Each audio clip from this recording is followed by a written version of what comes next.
Preciso compartilhar algo que está me tirando o sono há meses. Tudo começou quando encontrei uma casa para alugar em Contagem, região metropolitana de Belo Horizonte, com um preço que parecia bom demais para ser verdade. Era uma casa antiga, mas bem conservada, com 3 quartos, sala ampla, cozinha grande e um quintal que fez os olhos dos meus filhos brilharem quando visitamos. O proprietário praticamente implorou para fecharmos o contrato, dizendo que precisava alugar com urgência e por isso estava cobrando tão pouco. Na época, achei que era só mais um dono de imóvel precisando de dinheiro rápido. Eu estava completamente enganado e agora carrego o peso dessa decisão precipitada todos os dias. Se pudesse voltar atrás, jamais teria exposto minha família ao que aconteceu naquela casa. Na primeira semana após a mudança, estava tudo normal. Eu e minha esposa Ana organizando as coisas, as crianças se adaptando aos novos quartos. Lucas, de 6 anos, e Marina, de 4, estavam super animados por dividirem um quarto maior que o anterior, com 2 janelas grandes que davam para o jardim. Mas logo começou. Primeiro foi Marina, acordando no meio da noite, falando com uma naturalidade assustadora sobre a vovó legal, que sentava na cama dela para contar histórias. Tentamos tratar como uma fase, sabe? Criança tem dessas coisas quando muda de casa. O problema é que dias depois, Lucas começou a falar a mesma coisa, descrevendo a tal senhora nos mínimos detalhes. Cabelos brancos sempre presos num coque, óculos redondos, vestido florido desbotado. O mais perturbador era o jeito como eles falavam dela, sem medo nenhum, como se fosse a coisa mais normal do mundo receber a visita de uma senhora desconhecida no meio da noite. O clima em casa começou a ficar pesado quando percebemos que não eram apenas histórias de criança. Toda manhã, quando perguntávamos, eles contavam exatamente os mesmos detalhes sobre a senhora e as histórias que ela compartilhava. Marina dizia que a vovó falava muito sobre seus próprios netos, sobre como sentia falta deles e como queria que eles a visitassem mais. Lucas complementava dizendo que ela mostrava fotos antigas de Contagem, falando sobre como a cidade era diferente antigamente. No início, pensei até em instalar câmeras no quarto deles, mas minha esposa achou que isso só deixaria as crianças mais agitadas. Decidimos primeiro tentar investigar um pouco mais sobre a casa e quem tinha morado ali antes. Foi aí que as coisas ficaram ainda mais estranhas. Conversando com Dona Célia, uma vizinha que morava na rua há mais de 30 anos, descobrimos a história da antiga proprietária. Segundo ela, a casa pertencia à Dona Adelina, uma senhora que tinha falecido ali mesmo, sozinha, há cerca de 2 anos. A vizinha contou que ela vivia esperando a visita dos netos, que moravam em São Paulo e nunca apareciam. Sempre que alguém passava em frente à casa, Dona Adelina estava sentada perto da janela, usando seus óculos redondos e vestidos floridos, olhando fixamente para a rua, como se esperasse alguém chegar. A descrição que a vizinha fez batia perfeitamente com a tal vovó que visitava meus filhos. Depois dessa conversa com a vizinha, confesso que comecei a ficar realmente assustado. Uma coisa era lidar com histórias de crianças, outra completamente diferente era saber que elas estavam descrevendo com precisão alguém que tinha morrido ali. Minha esposa começou a dormir mal, sempre atenta a qualquer barulho que vinha do quarto das crianças. Instalamos uma luminária mais forte, deixávamos a porta aberta, mas nada mudava. Toda manhã era a mesma coisa. Lucas e Marina acordavam falando sobre como a vovó Adelina, agora eles a chamavam assim, tinha aparecido de novo, contando histórias sobre a família dela e sobre como sentia saudades dos netos que nunca vinham visitá-la. O que mais me perturbava era que as crianças sabiam detalhes que seria impossível elas conhecerem. Numa noite, Marina comentou durante o jantar que a vovó Adelina tinha mostrado onde guardava uma caixinha de música antiga, presente do seu falecido marido. No dia seguinte, movido pela curiosidade, subi no sótão da casa e, escondida atrás de algumas caixas velhas, encontrei exatamente o que Marina tinha descrito: uma pequena caixa de música com flores entalhadas na tampa. Quando abri, começou a tocar uma melodia antiga e triste. Naquele momento, senti um arrepio tão forte que precisei me sentar. Como minha filha poderia saber daquilo? Como ela poderia ter descrito aquela caixa com tantos detalhes sem nunca ter estado no sótão? As visitas noturnas continuaram acontecendo com uma regularidade que me deixava cada vez mais inquieto. Tentamos mudar as crianças de quarto, mas não adiantou. Elas diziam que a vovó Adelina as encontrava em qualquer lugar da casa. O mais estranho é que tanto Lucas quanto Marina pareciam gostar dessas visitas. Eles esperavam ansiosos pela hora de dormir, dizendo que queriam ouvir mais histórias sobre como era Contagem antigamente. Marina chegou a fazer um desenho da senhora, com todos os detalhes que ela sempre descrevia. O coque no cabelo, os óculos redondos, até mesmo o broche em formato de flor que ela sempre usava no vestido.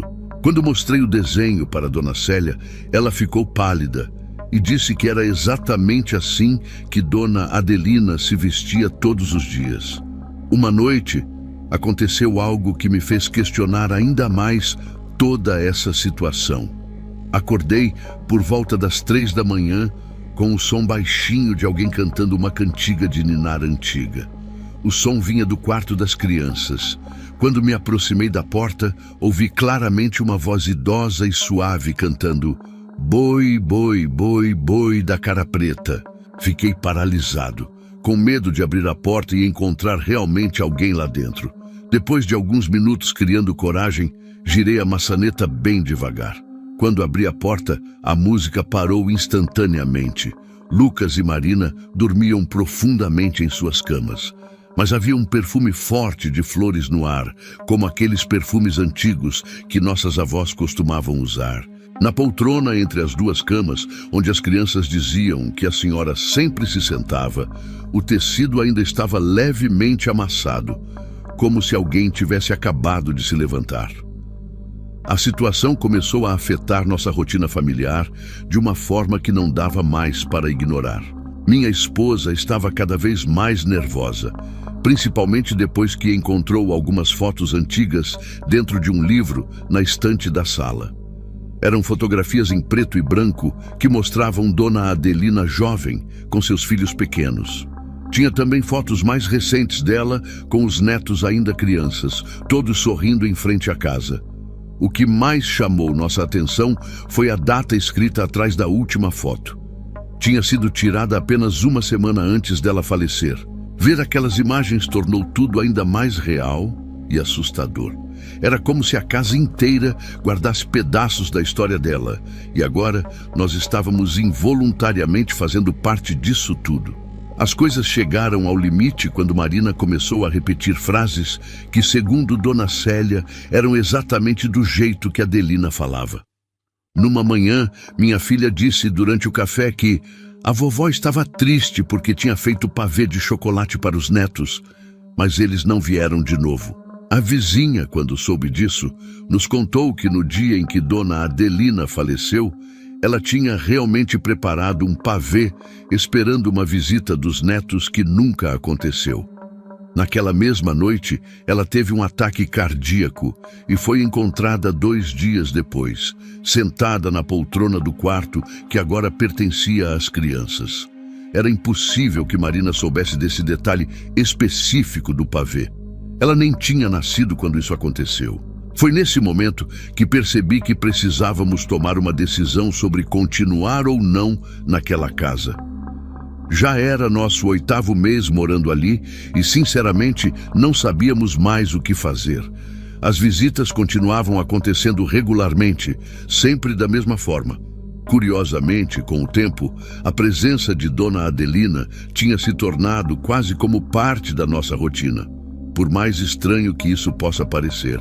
As crianças estavam tranquilas, dormiam bem e acordavam felizes para contar as novas histórias que tinham ouvido durante a noite. Isso deixava eu e minha esposa numa situação complicada. Era assustador saber que havia algo sobrenatural acontecendo com nossos filhos, mas ao mesmo tempo parecia que não havia uma ameaça real.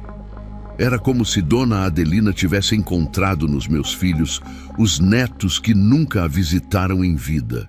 Foi minha esposa quem sugeriu que talvez devêssemos deixar as coisas como estavam, pelo menos por enquanto. Afinal, sempre que tentávamos tocar no assunto de mudar de casa, as crianças ficavam muito tristes. Lucas chegou a chorar uma vez, dizendo que não queria abandonar a vovó sozinha de novo. Isso partiu meu coração. Marina também dizia que a senhora ficava muito feliz quando eles prestavam atenção nas histórias dela e que ela só queria alguém para compartilhar suas memórias. Decidimos então continuar na casa, mas sempre atentos a qualquer sinal de que as coisas pudessem ficar perigosas ou prejudiciais para nossos filhos. Até hoje, todas as noites, é possível ouvir uma voz suave vinda do quarto das crianças, contando histórias antigas sobre uma contagem que já não existe mais.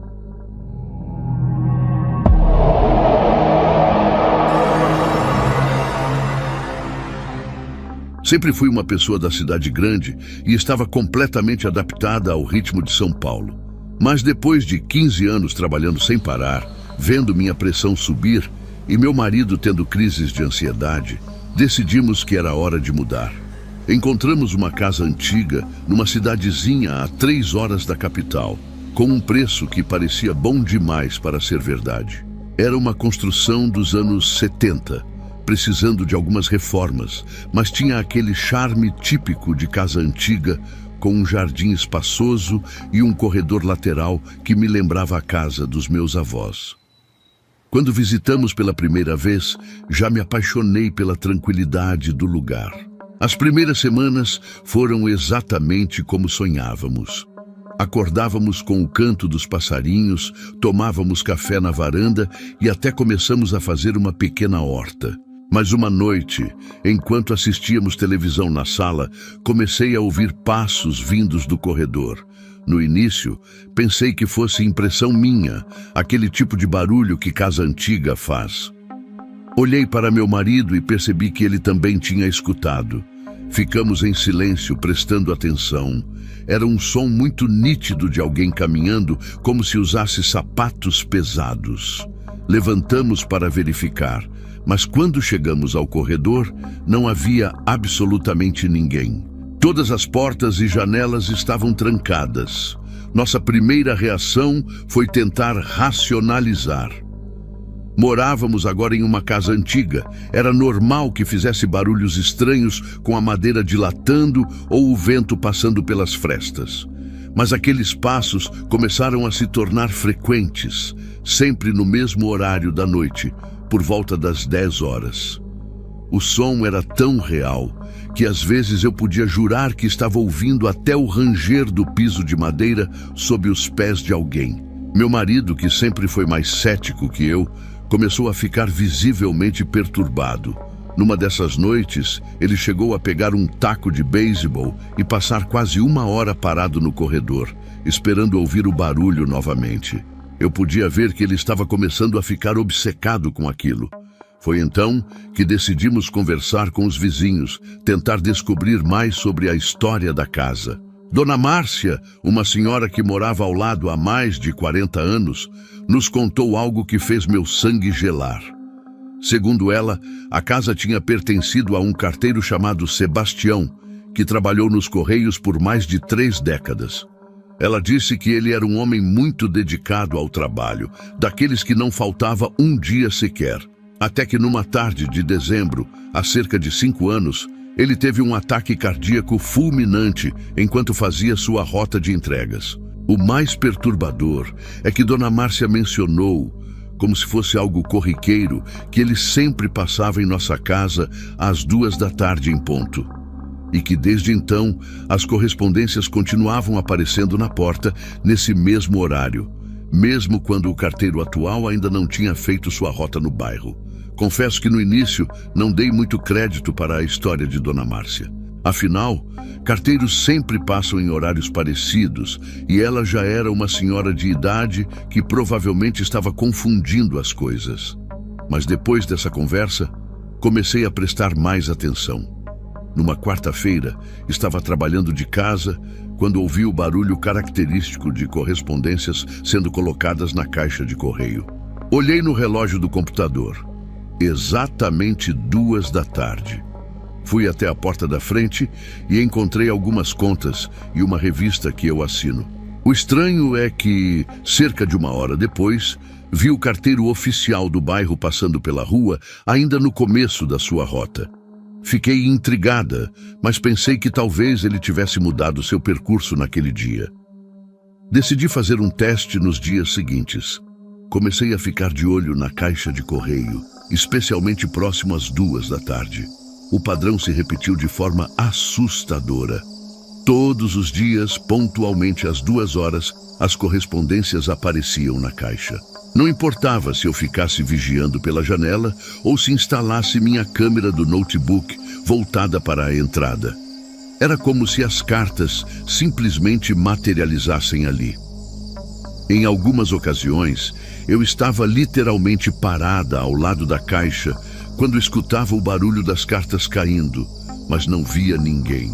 O mais perturbador era que o carteiro oficial do bairro sempre passava depois, geralmente entre 3 e 4 da tarde, e ficava confuso ao ver que já havia correspondências na nossa caixa. As coisas começaram a ficar ainda mais estranhas quando percebi uma conexão entre os passos no corredor e as entregas das cartas. Numa noite particularmente silenciosa, estava sozinha em casa porque meu marido tinha ido a São Paulo resolver algumas pendências do trabalho. Os passos começaram como sempre, mas dessa vez decidi seguir o barulho. Era como se alguém estivesse refazendo um caminho familiar, da porta da frente, pelo corredor, até o quarto que usávamos como escritório. O som dos sapatos no assoalho era tão nítido que cheguei a sentir aquele arrepio na nuca, como se alguém estivesse realmente ali, a poucos metros de mim. Quando cheguei no escritório, encontrei algo que me deixou em choque. Todas as nossas correspondências dos últimos dias estavam organizadas em pilhas perfeitamente alinhadas sobre a mesa. Naquela mesma noite, não consegui dormir. Fiquei repassando mentalmente tudo que tinha acontecido desde que nos mudamos. Foi então que lembrei de algo que a Dona Márcia tinha comentado de passagem. O antigo carteiro, Sebastião, costumava fazer hora extra em casa, organizando suas correspondências do dia seguinte. Segundo ela, ele era metódico, quase obsessivo com sua organização. No dia seguinte, ainda assustada, resolvi perguntar mais sobre ele. Dona Márcia contou que ele morava sozinho, não tinha família e que a casa era praticamente uma extensão da agência dos Correios. Ela disse que ele costumava trabalhar até tarde da noite e que sempre podia ver a luz do escritório acesa enquanto ele organizava suas entregas. O mais impressionante é que ela mencionou que ele usava um par de sapatos específicos para trabalhar, daqueles antigos, bem pesados, que faziam barulho ao andar. A situação atingiu seu ápice numa noite de sexta-feira, quando meu marido e eu estávamos exaustos depois de uma semana particularmente estressante. Por volta das 10 horas, os passos começaram novamente, mas dessa vez algo estava diferente. O som parecia mais presente, mais real, como se a pessoa estivesse caminhando com mais peso. Meu marido, que já estava no limite com toda essa situação, levantou decidido a confrontar o que quer que fosse. Eu tentei impedir, mas ele estava determinado. Quando chegamos ao corredor, as luzes começaram a piscar. E pela primeira vez, desde que nos mudamos, senti um frio intenso e inexplicável, daqueles que parecem congelar até os ossos. Era como se o ar tivesse ficado pesado, difícil de respirar. Nesse momento, ouvimos um barulho vindo do escritório. Não eram só os passos dessa vez, mas o som inconfundível de papéis sendo organizados e movidos. Com o coração disparado, nos aproximamos da porta. A luz do escritório estava acesa, tenho certeza absoluta que tínhamos deixado apagada. Quando meu marido abriu a porta, vimos todas as nossas correspondências voando pelo ar, como se algum vento impossível as tivesse levantado. Mas não havia nenhuma janela aberta, nenhuma corrente de ar. As cartas flutuavam e se organizavam sozinhas em pilhas perfeitas sobre a mesa, enquanto ouvíamos o som dos passos pesados se movendo ao nosso redor. Foi demais para nós. Saímos correndo da casa e passamos a noite num hotel da cidade. No dia seguinte, depois de uma noite mal dormida no hotel, voltamos para casa ainda pela manhã.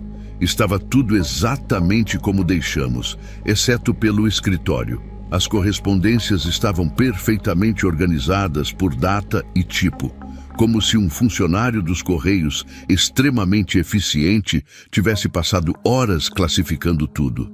Decidimos procurar mais informações sobre o Sebastião. Fomos até a agência dos Correios local e conversamos com alguns funcionários mais antigos. Uma senhora que trabalhou com ele por 20 anos nos contou que, mesmo doente, ele nunca abandonou sua rota. No dia em que teve o ataque cardíaco, estava justamente voltando de sua última entrega, que era sempre nossa casa. Segundo ela, ele dizia que só descansaria quando tivesse certeza que todas as correspondências do dia estavam entregues. Hoje faz 6 meses que moramos aqui. As entregas pontuais às 2 da tarde continuam acontecendo. Os passos no corredor ainda são ouvidos algumas noites, e vez ou outra encontramos as correspondências organizadas no escritório. Mas sabe de uma coisa? Após todo esse tempo, o medo foi dando lugar a uma espécie de aceitação estranha. Percebemos que nunca houve qualquer ameaça. Era apenas alguém tentando continuar seu trabalho, mesmo depois que seu tempo aqui terminou. Ainda não sei explicar racionalmente tudo o que aconteceu e continua acontecendo em nossa casa. Às vezes, quando escuto os passos no corredor, me pego pensando no Sebastião, em sua dedicação inabalável, em como alguns laços são fortes demais para serem rompidos, mesmo pela morte. Nossa casa tem seu próprio carteiro fantasma, e por mais estranho que pareça dizer isso, acho que aprendemos a conviver com isso.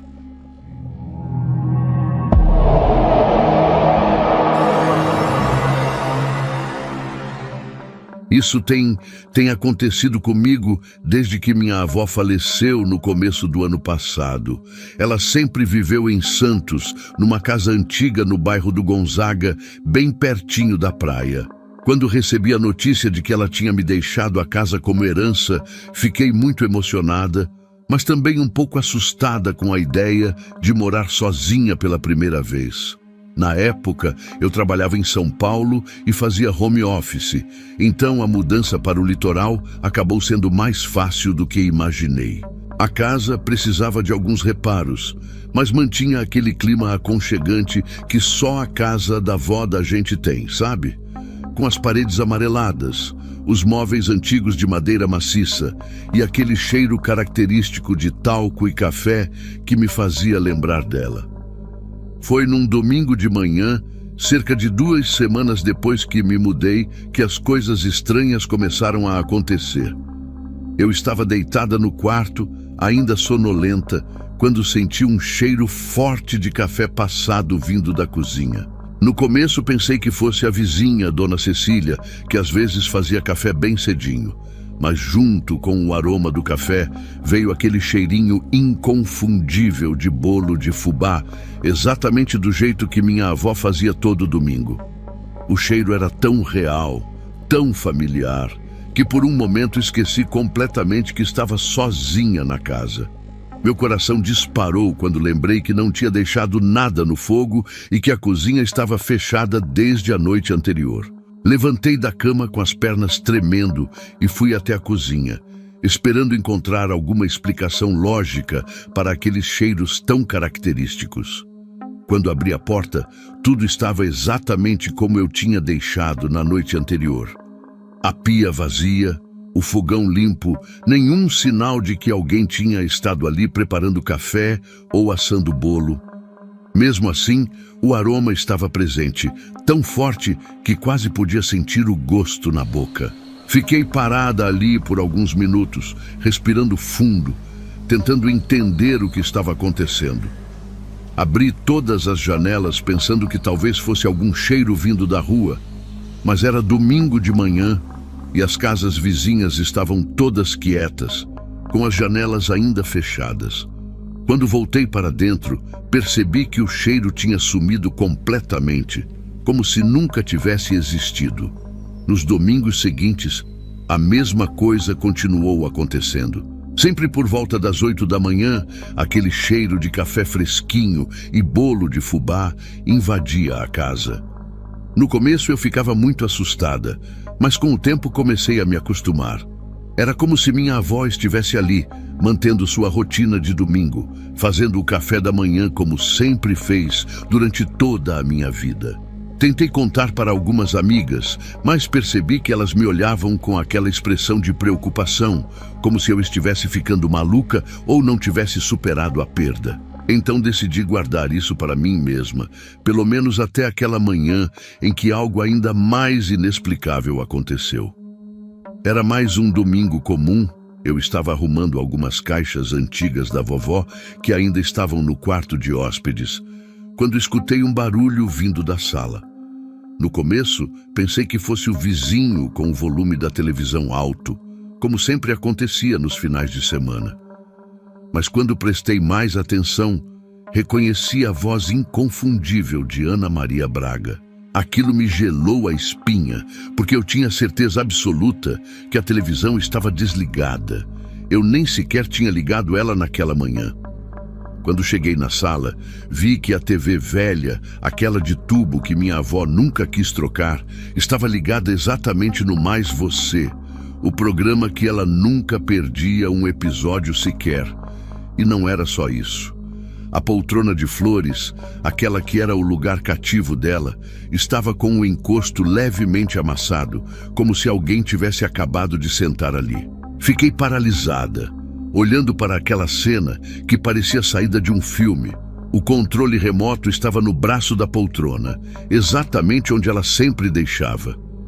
Tentei me convencer que tinha esquecido a TV ligada, mas eu sabia que não era verdade. Além disso, era impossível não notar que a temperatura daquele canto da sala estava mais baixa que o resto do ambiente, mesmo sendo um dia quente de verão em Santos. Depois desse dia, essas situações começaram a acontecer com mais frequência. Não era mais só aos domingos. Eu começava a perceber pequenas coisas durante a semana também. Às vezes, encontrava o jornal aberto na página de palavras cruzadas que ela adorava fazer toda a tarde. Outras vezes, sentia aquele cheirinho de chá de camomila que ela preparava antes de dormir. Comecei a notar que os porta-retratos da estante apareciam em posições diferentes, sempre realinhados do jeito que ela gostava de organizar. No início, isso me assustava muito. Eu chegava a pensar em me mudar, em vender a casa, mas com o passar do tempo percebi que não havia nada de ameaçador naquelas situações. Era como se minha avó ainda estivesse cuidando da casa, cuidando de mim. O mais interessante é que essas coisas nunca aconteciam quando eu tinha visitas em casa. Era como se fosse algo só entre mim e ela, nosso pequeno segredo. Minhas amigas até brincavam dizendo que a casa tinha uma energia muito boa, muito acolhedora, mas nunca presenciaram nada do que eu via e sentia. Teve uma vez que minha mãe veio passar o fim de semana comigo e comentou que tinha sonhado com vovó. Disse que no sonho ela estava sentada na poltrona da sala, sorrindo e dizendo que estava feliz por eu estar morando ali, cuidando do lugar que ela tanto amou. Não tive coragem de contar para minha mãe sobre as coisas que aconteciam, mas aquele sonho me trouxe uma sensação de paz muito grande. Já se passaram quase 2 anos desde que me mudei para cá, e essas experiências continuam acontecendo regularmente. Todo domingo de manhã, acordo com aquele cheiro maravilhoso de café e bolo de fubá, e já virou parte da minha rotina. Às vezes encontro o controle da TV em cima da poltrona, com o programa dela passando na televisão. É engraçado porque a TV é tão antiga que eu nem sei como ainda funciona. Mas sempre que isso acontece, lá está a Ana Maria Braga apresentando o Mais Você, como se o tempo não tivesse passado. Algumas pessoas podem achar isso assustador, mas para mim virou um tipo de conforto, uma forma de manter viva a presença da minha avó. Decidi compartilhar essa história aqui porque sei que deve ter mais gente que já passou por situações parecidas. Às vezes me pego pensando se ela realmente nos deixou, ou se apenas continua aqui, do jeito dela, cuidando da casa e da neta como sempre fez. Nunca tentei entender ou explicar esses acontecimentos. Acho que existem coisas na vida que não precisam de explicação. O cheiro do café continua tão real quanto antes. A televisão ainda liga sozinha nos horários dela e aquela sensação de acolhimento permanece a mesma. Aprendi a conviver com isso e, de certa forma, esses pequenos sinais da presença dela se tornaram um conforto nos meus dias. É como se a casa ainda fosse dela e eu apenas estivesse compartilhando esse espaço com suas memórias vivas.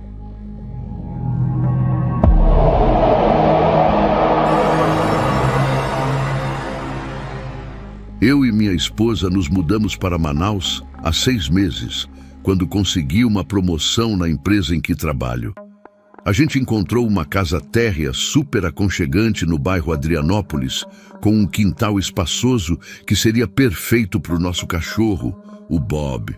O preço estava ótimo para o tamanho da casa e o corretor comentou que a antiga proprietária tinha falecido há alguns meses. Na hora nem demos muita importância para esse detalhe, estávamos mais preocupados em fazer a mudança logo e começar nossa vida na cidade nova.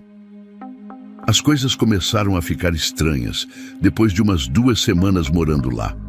Todo dia, por volta das 9 da noite, o Bob começava a latir olhando fixamente para um canto específico da sala, perto da estante. No começo, achamos que era só costume dele mesmo, já que estava se adaptando à casa nova. Mas era muito específico, sempre no mesmo horário, sempre para o mesmo lugar. O mais curioso é que ele não latia de forma agressiva, sabe? Era como se estivesse chamando alguém para brincar. Às vezes até abanava o rabo, mas não tinha absolutamente nada ali. Confesso que comecei a ficar um pouco incomodado com aquela situação, principalmente porque o Bob sempre foi um cachorro muito tranquilo. Depois de quase 1 mês dessa rotina estranha com o Bob, minha esposa sugeriu que a gente instalasse uma câmera na sala.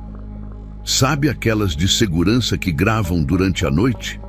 Então, compramos uma bem básica e posicionamos de um jeito que dava para ver todo aquele canto da sala. Confesso que fiquei meio cético no começo, achando que não íamos ver nada demais nas gravações. A gente até brincava dizendo que o Bob devia estar vendo alguma barata ou sei lá o quê. Mas decidimos deixar gravando por algumas noites, só para tirar aquela dúvida que não parava de nos incomodar. Na 3ª noite de gravação, aconteceu algo que me arrepia só de lembrar. Estávamos revendo as imagens da noite anterior quando notamos algo diferente. Exatamente às 9 horas da noite, uma forma começou a se materializar naquele canto. Era uma senhora de cabelos brancos, usando um vestido simples, dessas senhoras típicas do interior. Ela aparecia como uma imagem meio translúcida, mas dava para ver claramente que estava fazendo carinho no Bob. O mais impressionante é que o Bob reagia aos carinhos dela, como se aquilo fosse a coisa mais natural do mundo. Fiquei completamente sem reação. Minha esposa começou a chorar de nervoso, mas não era um choro de medo, era mais de surpresa mesmo. Foi nossa vizinha, Dona Maria, quem nos contou a história daquela senhora. Segundo ela, a antiga moradora se chamava Dona Adelina e tinha vivido naquela casa por mais de 30 anos. Era conhecida no bairro inteiro por cuidar dos cachorros de rua. Chegou a ter mais de 15 cães morando com ela ao mesmo tempo. A casa vivia cheia de vasilhas com ração e água no quintal e ela conhecia cada cachorro pelo nome. Dona Maria contou que, mesmo doente, Dona Adelina se preocupava mais com os cachorros do que com ela mesma. Quando faleceu, os vizinhos tiveram que se juntar para cuidar de todos os animais que ela deixou. O mais incrível é que o Bob começou a latir de um jeito diferente em algumas situações. Uma noite, ele começou a latir sem parar para aquele canto, mas não era o latido amigável de sempre. Estava claramente agitado. Minutos depois, sentimos um cheiro forte de gás vindo da cozinha. O registro tinha ficado mal fechado depois que limpamos o fogão. Em outra ocasião, ele começou a latir do mesmo jeito e logo em seguida ouvimos barulhos estranhos no quintal. Era um homem tentando pular o muro. Era como se Dona Adelina estivesse usando o Bob para nos avisar dos perigos, do mesmo jeito que devia fazer com seus cachorros quando estava viva. A gente acabou se acostumando com aquela presença da Dona Adelina. Era estranho dizer isso, mas ela tinha se tornado uma espécie de anjo da guarda da nossa casa. Vira e mexe, encontrávamos potes de ração do Bob mais cheios do que lembrávamos ter deixado, especialmente nas manhãs depois que ele latia para ela. Nossa vida seguiu normalmente, só que agora com essa companhia inusitada. Os vizinhos mais antigos, quando ficavam sabendo, contavam várias histórias sobre como ela era uma pessoa incrível em vida, sempre preocupada em ajudar não só os animais, mas todo mundo que precisasse. Um dia, aconteceu algo que nunca vou esquecer. Estava chovendo muito forte, típico de Manaus, e o Bob começou com aquele latido de aviso. Corremos para ver a câmera em tempo real e lá estava Dona Adelina, mas dessa vez ela parecia mais agitada. O Bob latia sem parar, olhando para ela e para o teto alternadamente. Quando subimos no forro para verificar, descobrimos que uma parte do telhado estava quase cedendo por causa das chuvas fortes. Se não tivéssemos percebido a tempo, poderia ter acontecido um acidente sério. Naquela noite, depois de resolvermos o problema, o Bob ficou especialmente calmo quando ela apareceu, como se estivesse agradecendo. Já faz 5 anos que moramos nessa casa e a presença de Dona Adelina virou parte da nossa rotina. O Bob já está mais velho, mas continua tendo aquele encontro noturno com ela. É engraçado como nossos amigos e parentes demoraram para acreditar na história. Alguns só acreditaram depois que viram as gravações ou presenciaram o Bob latindo para ela. A maioria das pessoas ficava com medo quando contávamos, mas a gente sempre explica que não tem nada de assustador. É como se ela simplesmente tivesse escolhido continuar cuidando desse lugar e dos animais que passam por aqui. O mais interessante é que sempre que aparece algum cachorro de rua no nosso portão, o Bob Leite chamando a atenção. E nas gravações daquela noite a gente sempre vê Dona Adelina indo até o quintal, como se ainda estivesse cuidando dos cachorros abandonados. Teve uma vez que encontramos um filhote machucado na frente de casa. E naquela noite, a câmera registrou Dona Adelina ficando várias horas ao lado dele, até a gente acordar e poder socorrer o bichinho. Hoje em dia, nem pensamos em nos mudar dessa casa. Acho que seria uma ingratidão abandonar alguém que cuida tanto da gente e dos nossos bichos.